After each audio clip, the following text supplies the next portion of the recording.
Thanks so much for coming to this presentation. It's probably a little bit different than what you're going to hear throughout today.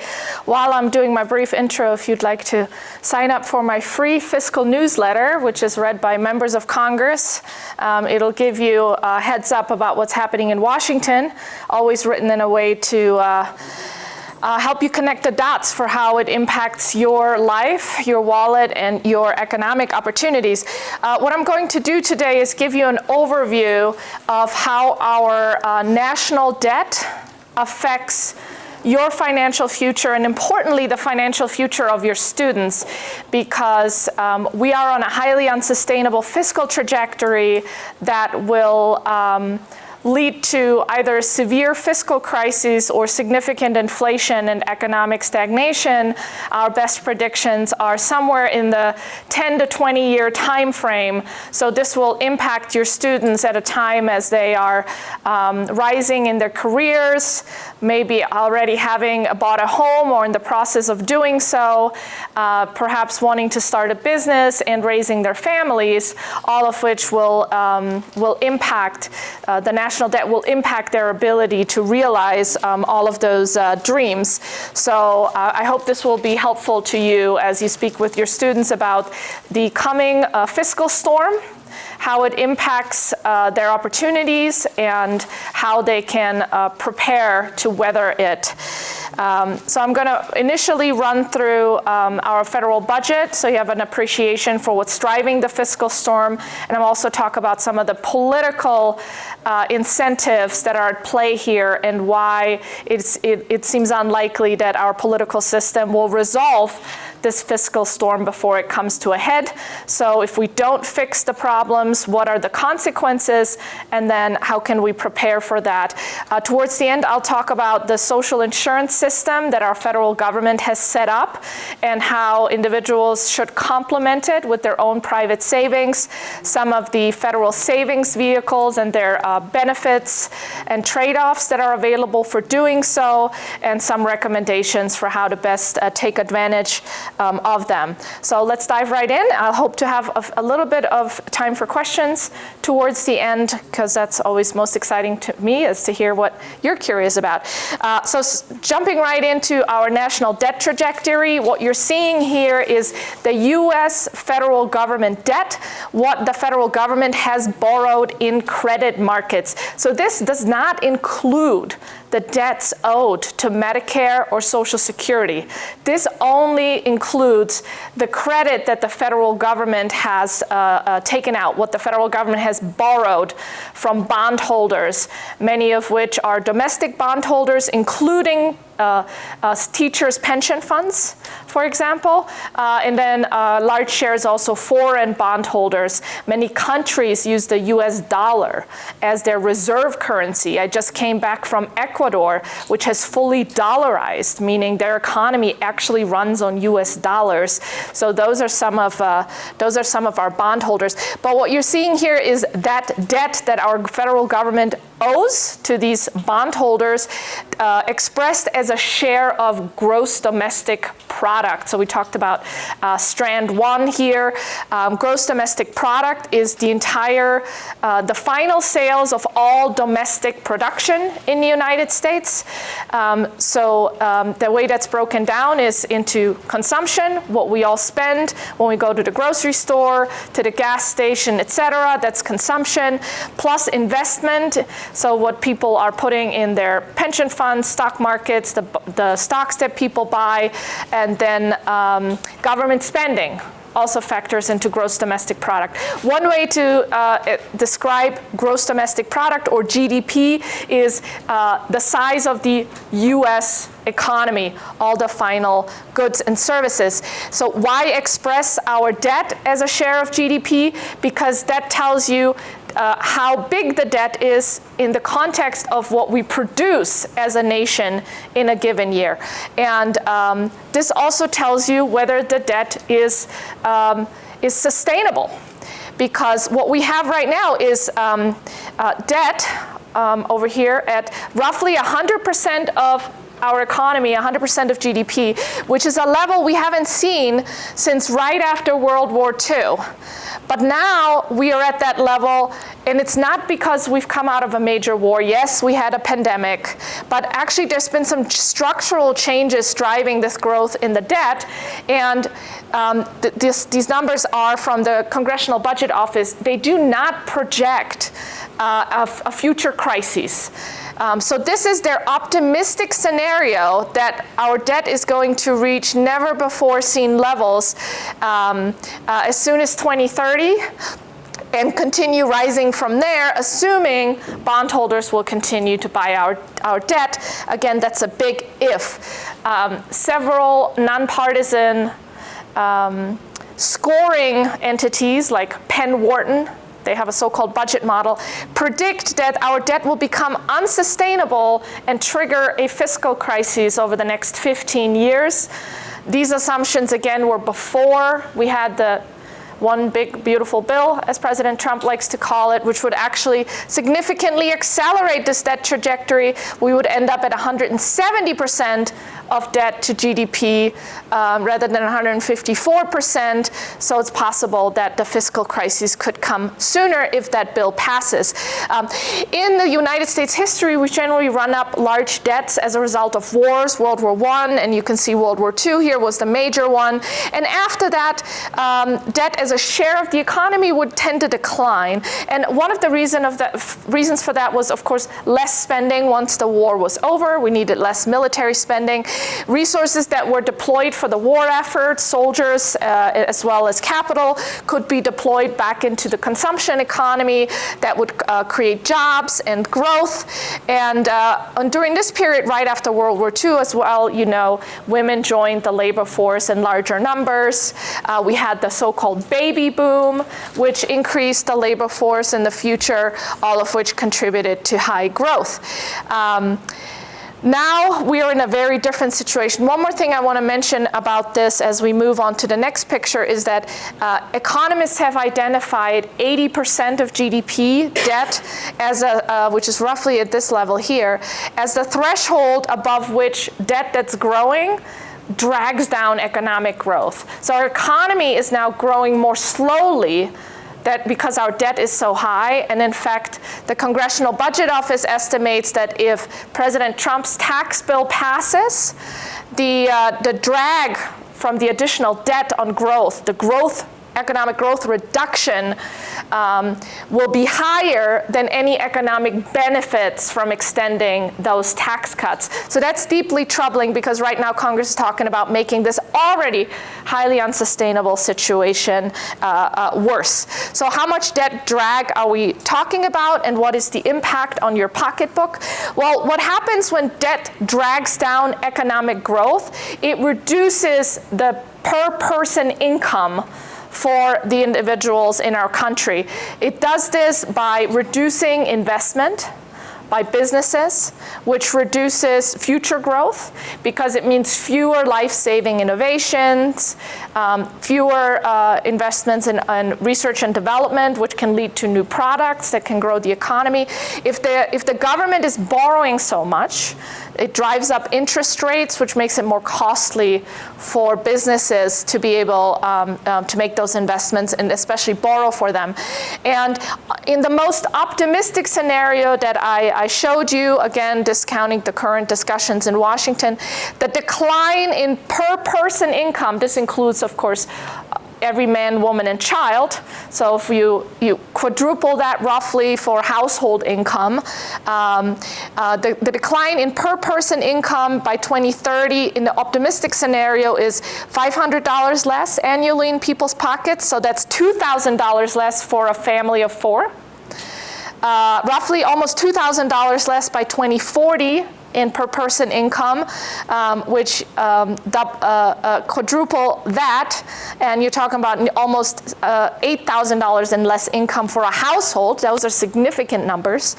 And again, here you're seeing 4,000, quadruple that, and you're at $17,000 in less income over the next 25 years for an American household of four. Of course, if you have more children, you can add that up. So there's significant consequences for American families and their wallets, but these consequences are not just expressed in dollar terms. What's hidden behind those numbers are lower wages, fewer job opportunities, fewer opportunities for individuals to, say, realize their dreams of starting a business, all of which contributes to that decline in per person gross domestic product.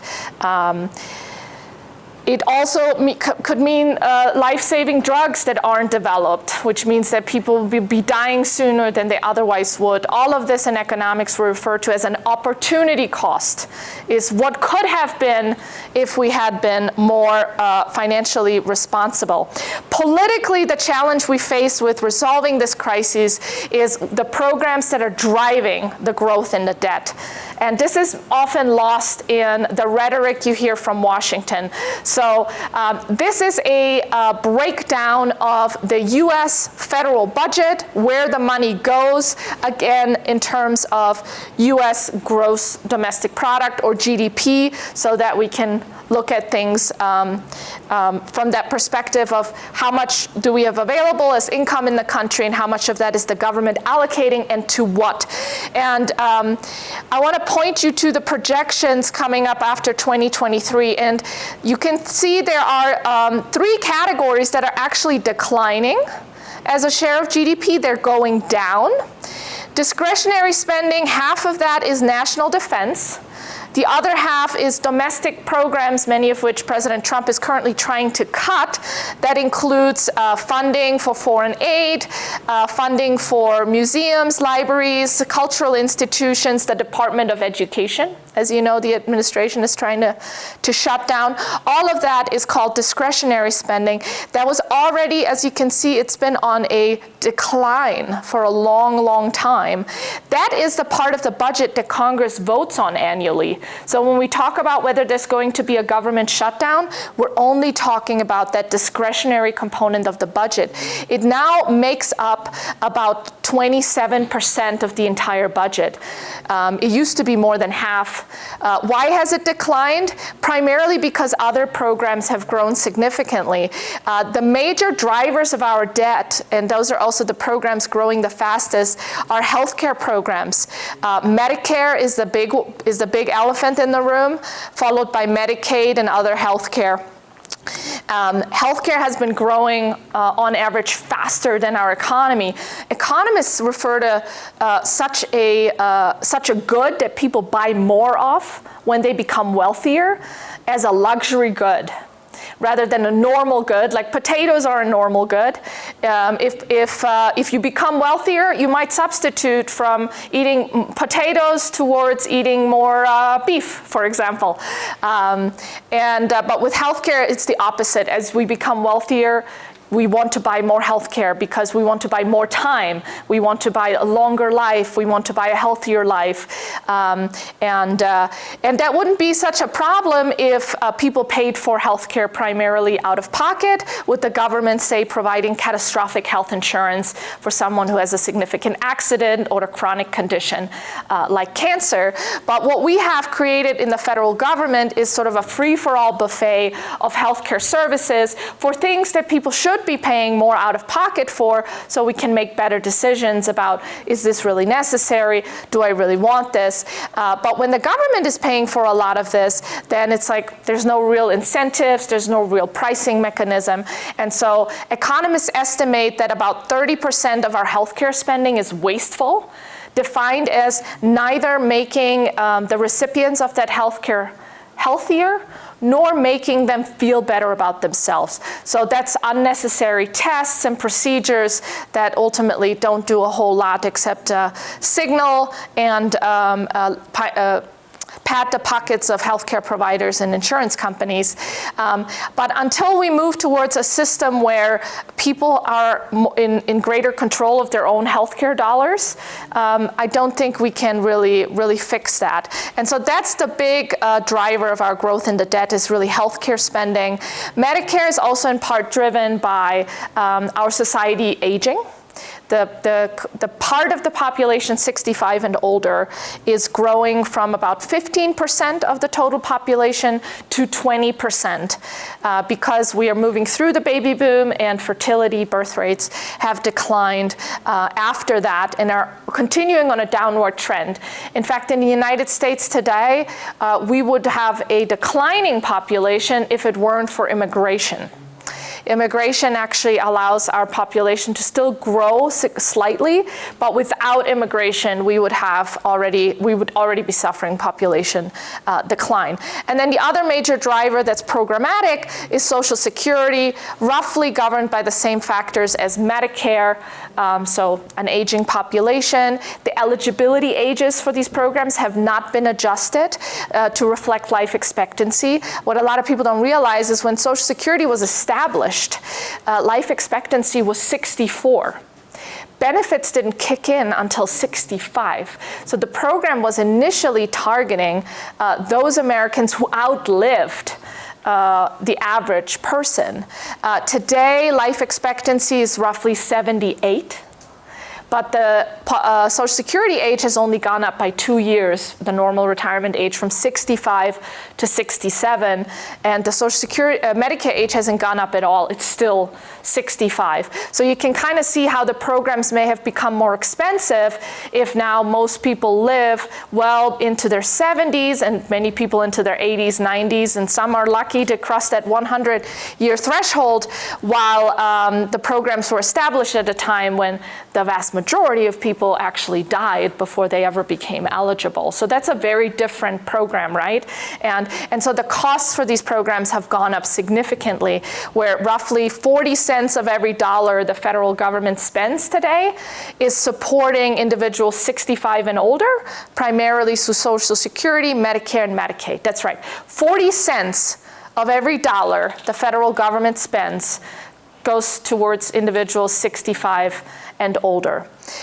They make up about 17% of the population right now. So the budget disproportionately provides income and healthcare benefits for the elderly. One thing to note there as well is there's this misconception, I would say, that the elderly are poor in the United States. In fact, the baby boomer generation is the wealthiest generation, not just in US history, but in world history. So the federal government is transferring income from younger working families towards older retired individuals who also happen to be the wealthiest generation in world history. So it's really Robin Hood in reverse. I think that's important to understand because there are a lot of opportunities to reduce the growth and the size of benefits, especially for wealthier individuals, to free up space for workers to keep more of their discretionary income, to make investments in their future towards their families, build businesses, rather than just transferring that income to individuals who primarily consume it, don't really need it. Some people will say, well, but those baby boomers will leave a lot of wealth to the next generation. Doesn't that kind of make up for it? Well, it's not evenly distributed, right? That baby boomer wealth is not going to all the workers. It will go to the children of the wealthiest workers. So we should keep that in mind as well. The people who are suffering the most from having to face higher payroll taxes and income taxes will be lower income working Americans who can least afford that. And then the other major category is a symptom of our debt and spending, and that is interest on the debt, the interest cost that the government pays on its debt. Last year, we paid $1.1 trillion on interest on the debt. That is more than we spend on defense and more than we spend on Medicare. It is less than we spend on Social Security. Social Security actually cost $1.5 trillion last year. Social Security is the largest federal government program. Interest on the debt will grow significantly. The current projection, especially if the president's tax bill passes, is that by the end of this decade, we will be spending almost $2 trillion just to pay the interest on the debt. And the more we pay on interest on the debt, that eats into the available resources for these other government programs and makes it more likely that we'll suffer a fiscal crisis where the government is constrained in its ability to continue to pay for these programs by borrowing, because the cost of that borrowing has gone up so significantly. And then we could face austerity where the government has to make severe and sudden cuts to spending or raising taxes significantly, which could also reduce economic growth. So I'm sorry to be the bearer of bad news, but our fiscal situation is really, really bad. And members of Congress are not wanting to talk about the real drivers. So they usually argue over discretionary spending, whether to fund PBS and NPR and the Department of Education, while completely overlooking the key drivers of our debt. That's politics for you, avoiding real problems and just talking about what sounds good. Over the long term, it doesn't get any better. The point I want to make from this very complicated graphic, if you will bear with me, is the federal government looks at a long-term scenario over the next 75 years. So that will affect some of your students over the long term, but I don't think we're going to make it that far. Like I said, the fiscal crisis might be coming in the next 10 to 20 years. But let's assume that we have 75 years. This column talks about all the spending we're going to do and where that money is going to go, the different program categories. And then the right column is the taxes that the government is projected to collect and which sources of revenue those are. And then at the very top here, you see the unfunded obligation, the gap between what the government is projected to spend over that long-term horizon and what it will collect in taxes. And that unfunded obligation is significant at $73 trillion over the next 75 years. That is the amount in so-called current present value terms, meaning this is how much we would have to invest today, say in treasury bonds at prevailing interest rates of around 4.5%. In order to be able to cover that unfunded obligation. Our gross domestic product in the United States is a little over 30 trillion. So the amount of money we would have to invest today is more than 2 times the US economy, the entire amount that everyone produces in a given year, in order to be able to cover this gap. So you can see there will have to be some significant spending cuts, tax increases, likely a combination of the two to address this funding gap. Another way to look at it is what's driving the funding gap, and we have identified that more than 100% is Social Security and Medicare. 2/3 of the problem is Medicare spending growth, 1/3 is Social Security, so we have to reform these programs. There's no way around it other than a debt crisis or inflation, basically, taxing people in this hidden way of inflation. And that is the real risk that we face. So there's actually a surplus in the rest of the budget once you account for Social Security and Medicare taxes. They're not sufficient to cover the promises that the government has made. They've made empty promises without finding the money to actually pay for those promises, leaving current legislators and the public to hold the bag. So younger generations will likely pay higher taxes, will face higher interest rates, and one of the ways that governments like to avoid tough choices, including raising taxes and cutting spending, is by driving up inflation. So the government can create more inflation when our Federal Reserve, the central bank, creates new money. And one way of creating this new money is for the Federal Reserve to buy up government debt directly. And when they do that, that creates inflation. They did that during the pandemic. The central bank bought about $5 trillion in government debt. That was all new money that flooded our economy, and it created a 40-year record level of inflation of 9% in 2021. And we're still digging out of that high inflation. It's just come down this year. But if the government will resort to this money printing again in the future, which becomes increasingly likely the longer we avoid tough choices, we could have double-digit inflation similar to the 1970s, and potentially worse if our dollar crashes, if our global bondholders decide we're no longer a good credit risk, we could have hyperinflation. That is not something the United States has ever experienced, as far as I'm aware, but I'm originally from Germany, so my ancestors are very familiar with that scenario of lugging around wheelbarrows full of cash in order to buy groceries. I hope we never find out what that is like, but the Congress seems to be determined to ensure that we do. So that's the situation we face. What about tax increases? I've talked a lot about we need to reform Medicare, we need to reform Social Security, healthcare is the major driver. What about tax increases? Well, let's look at taxes real quick. So this is a snapshot of our taxes from 1970 going out to 2050, again, as a share of our economy or GDP. And the average revenue that the government has been able to collect is roughly in the 17 to 18% range from income taxes.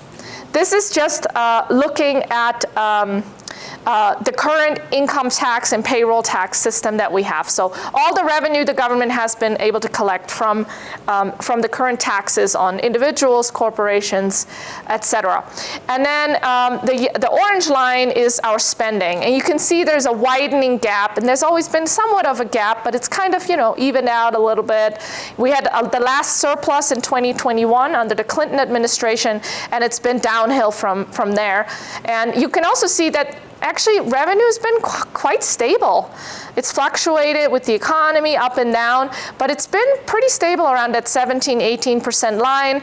We had roughly 20% during the surplus years. During the Clinton administration, it was very short-lived, as you can tell. But spending is growing significantly. So how do we close this gap? Well, even Democrats who want to raise taxes significantly on the wealthy will concede that breaking through that 20% threshold is probably going to be just about impossible with our current tax system, even if we max out what we can levy from wealthier individuals. My colleague, Jessica Riedel, has run that analysis. How much could we possibly squeeze out of the wealthy? She also estimates that we would get about 2 additional percentage points of GDP, so maybe 19 to 20% of GDP total. Meanwhile, spending is on an upward trajectory to potentially exceed 30% of GDP as we move past this chart. That's a huge gap. What are we going to do? Well, if we do what most European countries have done that have decided to have large, generous welfare states, is we would need to introduce an entire new layer of tax, a so-called consumption tax or national sales tax, also called a value-added tax.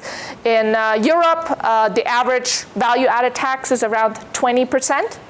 So that means everything you buy, we have a sales tax here in Utah at 20% from the federal government. On top of that, that is how Europeans live. You can already tell how that would eat into your wallet, right? How much money that would take out of your pockets just to continue your current expenditures. If everything became 20% more expensive, would you have any money left? That's kind of how to think about it. But that's the only way to close this gap. There isn't enough money at the top end. Just one more way to illustrate this. This is the breakdown of income taxes by how much people earn, their so-called share of adjusted gross income, which is what they're taxed on, and then what percentage of the total income taxes that they pay.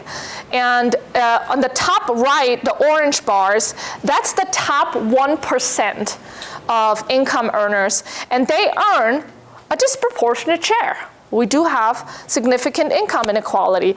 The top 1% earn 22% of this adjusted gross income, taxable income, and they pay about twice that share of the total income tax burden. So there's a question of, what's a fair share for wealthy people? So they pay about twice what they earn as a portion of income. If you look at the top 10% of taxpayers, and this is kind of crazy, if we go all the way to this category right here, this is the top 10% of taxpayer, that entire band here, and they pay almost 80% of the income tax burden. So, well, that's 25 right here, yeah. 70 to 80% of the income tax burden is paid by the top 10% of income earners. We have a highly progressive tax system that primarily relies on wealthier taxpayers to cover the income tax burden, which is, I make this point because we're already squeezing a lot out of wealthy taxpayers. So that means that if we want to get more money for the government, we have to go to lower income taxpayers. And that's where raising income taxes on those people might be politically challenging, but a consumption tax affects everyone. Plus, the government can hide the impact of the consumption tax because it's levied at the store. You don't pay it with your income tax when you file your tax return, but you end up paying it every time you check out at the gas pump or the grocery store checkout. And so it's a way for the government to hide that tax burden because you associate it with your cost of groceries, and you might blame the businesses with whom you interact rather than the politicians who are actually responsible. This is very similar to how inflation works. When people pay higher prices, they don't pay them to the government, right? They might pay a higher mortgage rate, they might pay more for their groceries, they might pay more for their clothes, school supplies, etc. But you pay it to the store, and so politicians like to blame greed. And during the Biden administration, they even coined the term greedflation to blame businesses for the inflation that the government was responsible for. Inflation is a tax, a so-called hidden tax, because what happens is when the government prints more money then the growth in the economy can support, the government gets to spend the money first, right? Because they created it. So they get to spend it at its full value. But by the time it works its way to you, it has lost that value, that inflation value. Your purchasing power will be lower. So while the government may get to spend a full $1, by the time the money comes to you, you might only have 90 cents of value left. And that difference, that 10 cents is the inflation arbitrage, where the government taxes you by reducing the value of your dollars. And that becomes a more likely scenario over the next 10 to 20 years, as if Congress continues to refuse to raise taxes through income taxes, for example, or more importantly, reduce excessive benefits that we can't afford. Okay, this is a very overwhelming image, but I wanted to give you a bit of a flavor of the social insurance programs that the government provides, and then talk about how individuals should be complementing those and to what degree. So the major programs we have in the United States provided at the federal level are Social Security, which is for individuals 62 to 70 roughly, can claim it and then collect it for the rest of their lives. The average Social Security check is about $2,000 a month, but the maximum Social Security check is $5,000 a month. And the highest income earners get the highest Social Security checks. I find that somewhat odd, because I believe that it makes sense for the government to keep seniors out of poverty, but I don't think that we should be subsidizing the retirement of wealthy earners, even though they also paid Social Security taxes, but they also pay for defense, they also pay for food stamps, and we just can't afford it anymore. Those are promises that are unaffordable, but that's how it works. The disability insurance program is part of Social Security and can kick in much sooner for individuals who are no longer able to support themselves through work. That program has very strict criteria. So it's very difficult to get onto Social Security disability insurance. Both of these programs, to Social Security retirement and disability insurance, will also support dependents and the children of individuals who are eligible, including their spouses. For really poor seniors that do not have sufficient Social Security retirement benefit, there's a supplemental security income program. It's a welfare program for elderly and disabled people that have low income and very few assets. And when I say few assets, you're not allowed to have more than like $2,000, except for a certain specific accounts where you can have some higher amounts, like the ABLE account, for example, that you can set up. Unemployment insurance is temporary. It's paid out at the state level. usually 6 months or so, and people have to be looking for jobs.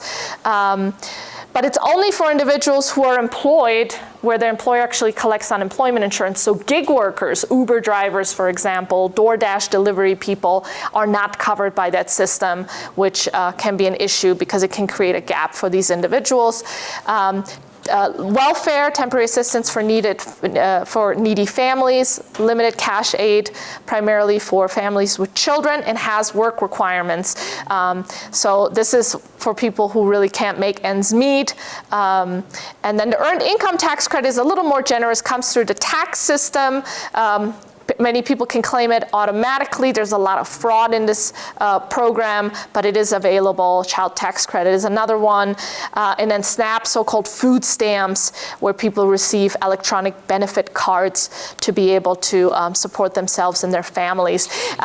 One thing that is often true for these programs, once someone qualifies for Medicaid, which I didn't put on there because it's a healthcare program, it will be on the next slide, they usually are categorically eligible for all of these other welfare programs. So Medicaid, you qualify for that, and then you get food stamps, housing assistance. You might get a temporary assistance for needy families, depending on your income, SSI if you're elderly or disabled. Health support programs, those are even bigger than the income support programs. We already talked about Medicare for the elderly. Medicaid is health coverage for low-income individuals and families. It's been significantly expanded under the Affordable Care Act to also now include able-bodied men, up to 138% of the federal poverty level. This is one of the things that Republicans are debating right now, is reducing benefits by including a work requirement, because Medicaid had not had a work requirement in most states. Children's health insurance is for children, for families in modest incomes. So usually if they're not eligible for Medicaid, then CHIP will step in. Affordable Care Act discounts for people who buy their own insurance if they don't receive it from their employers. And COBRA is not really much of a benefit, as much as if you lose your job and you like your employment-based insurance, which is usually more costly than what people could get on the Affordable Care Act exchanges, you can choose to continue to pay for your own coverage for up to 18 months, but you don't really get any benefit or subsidies for that. It's fully on your own, but that is something that's available for people. So that sort of gives you the universe of the programs that are available at the federal level for income and health support. Now, how should you be complementing those?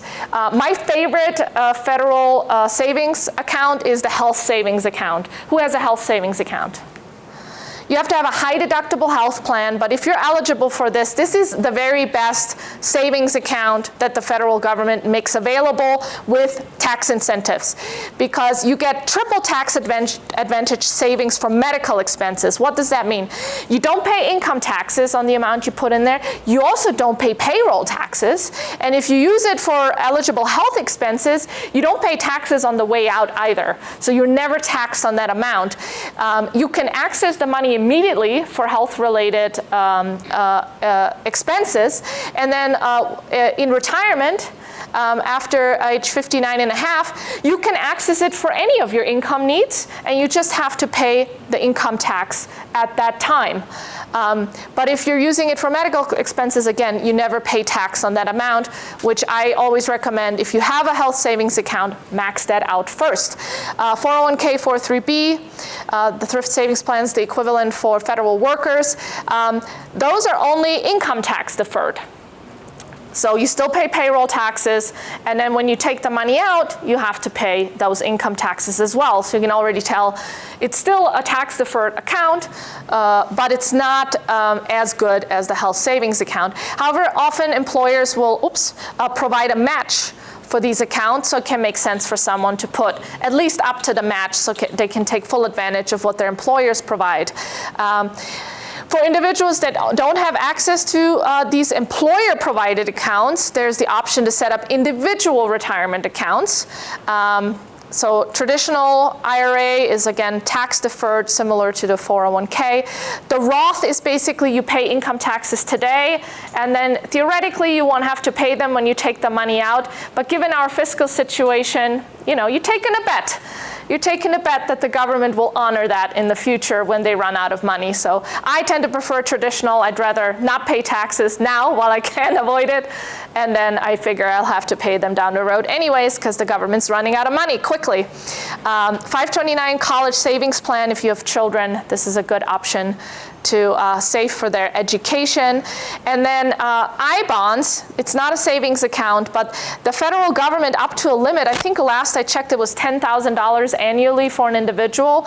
Those are actually government savings bonds that are inflation indexed. That's super important. If you're going to be buying a government bond, be aware that the government will likely devalue the debt, will devalue the bonds that you own in the future because of our fiscal situation, and they will want to rely on inflation to deal with it. But these I-bonds, they're actually adjusted for inflation, so the government can't cheat you assuming the inflation calculations are accurate. Got to be careful there as well. But that can be a good option to shield some money from inflation. In terms of financial advice, I'm not a certified financial advisor, so this is not financial advice. This is just general advice that I think is relevant. I think it's important to stress the importance of an emergency fund. Even though we have unemployment insurance, I think it's still good for individuals to have some of their own money, because it can take weeks, sometimes months, to qualify for unemployment insurance. And if you can't pay your rent because you lost your job until you get that unemployment insurance, that could be devastating. So at least 3 to 6 months of expenses is really important for most people to be able to weather unexpected circumstances. Right now, the government doesn't support emergency savings, but there's some discussion right now of so-called universal savings accounts. They exist in Canada. The Cato Institute, where I work, we're promoting those as well. It would basically provide the same tax-deferred treatment as the 401k, but to allow people to save for emergencies. Because right now, there is a tax penalty for people who take money out of their 401ks early. Sometimes there's a holiday, like during the pandemic, when the government recognized people might need that money for that emergency.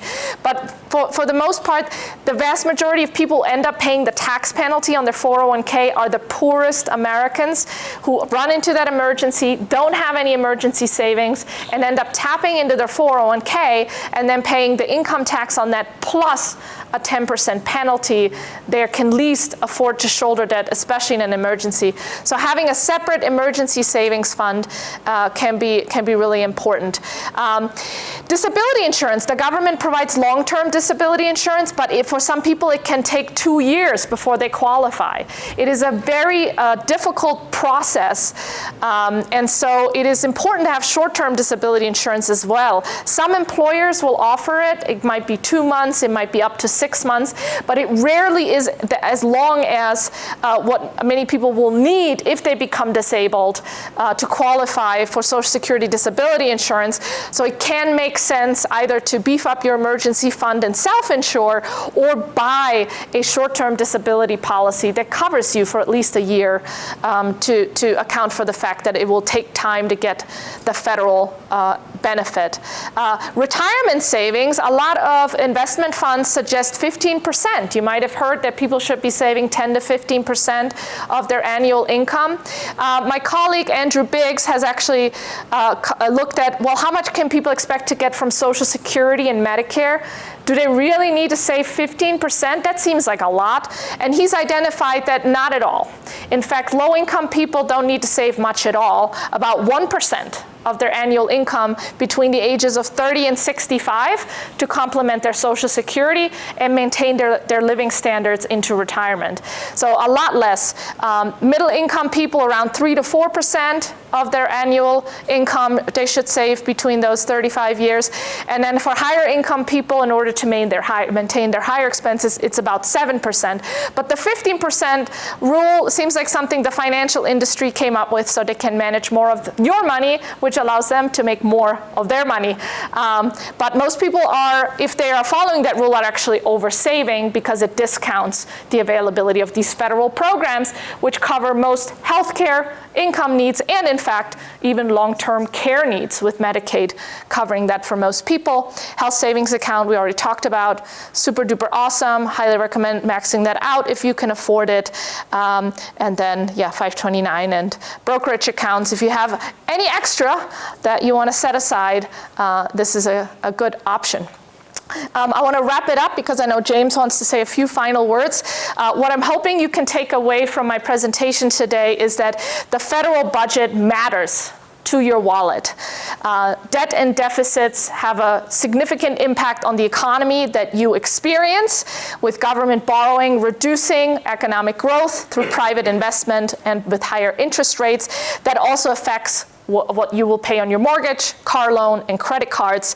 The government doesn't have a plan to get us out of the fiscal crisis. The programs driving us into the hole are politically popular, very difficult to reform. So history shows the government will most likely rely on higher taxes and inflation to deal with this. So the dollars you earn today may buy less tomorrow. You want to think about protecting your savings from inflation if you can. And then there might be new consumption taxes in our future, which will reduce your income at older ages, and they could hit retirees especially hard because they might also apply to everyday spending. So I'm hoping that I was able to give you a bit of an appreciation for a fiscal outlook, so you can help yourself and your students make smarter decisions about your saving, investing, and how to protect your future income. James? Thank you so much, Romina. That was awesome.